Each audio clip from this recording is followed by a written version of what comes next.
ఈవి గారిది విశ్వంబర నుంచి సాంగ్ వచ్చింది. అవునవును మీకు ఎలా అనిపించింది సార్? అన్న సూపర్ గా ఉందన్న. ఇప్పుడు అల్లుడా మజాక్ అనే ఒక సినిమాలో ఉంది, మా ఊరి దేవుడు అందాల రాముడు అనే ఒక పాట ఉంది.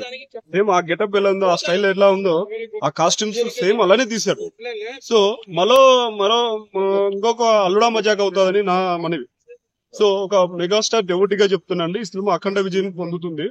ఈ పాట కూడా సూపర్ గా ఉంది. శ్రీరామ రాముని చరిత్ర, రాముని అదంతా రాముని ఉన్నటువంటి గుణగుణాలను బయటికి తీస్తున్నటువంటి సాంగ్ అది. సో హనుమాన్ జయంతిగా రిలీజ్ చేసినటువంటి ఈ పాట బాగుందండి. ఆ లిరిక్స్ గానీ ఇంకోటి మ్యూజిక్ గానీ బాగుంది. ఎంఎన్ కీరవాణి గారు బాగా కొట్టారు.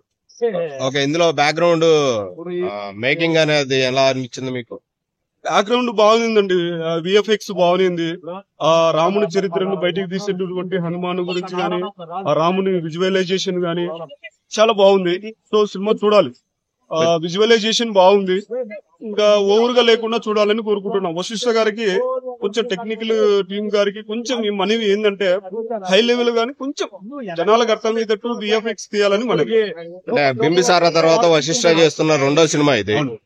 రెండో సినిమా మెగాస్టార్ తో చేస్తున్నాడు. హ్యాండిల్ చేయగలుగుతున్నాడు అంటారా? ఇప్పుడు మెగాస్టార్ గారు ఏం చేశారంటే బింబిసార సినిమా చూసి ఆ సినిమా బాగుంది. ఎలా ఉందంటే ఇప్పుడు మగధీర సినిమా ఒకటి ఉంది కదా, ఆ సినిమాలో ఫస్ట్ ప్రజలు లాస్ట్ అంటే 400 ఏళ్ళు ఎదిగిపోయింది. ఈ సినిమా కూడా అంతే. బింబిసార ఏం చేశాడంటే ప్రజెంట్ సిచ్యువేషన్ తీసుకెళ్లిపోయి 1200 సంవత్సరాల కిందట బింబిసార అనే రాజు ఉండేవాడు. అసలు బింబిసార అంటే ఎవరు అనేది ఆయన ద్వారా తెలిసింది.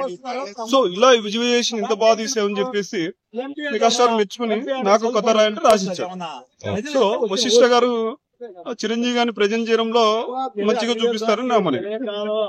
Thank you.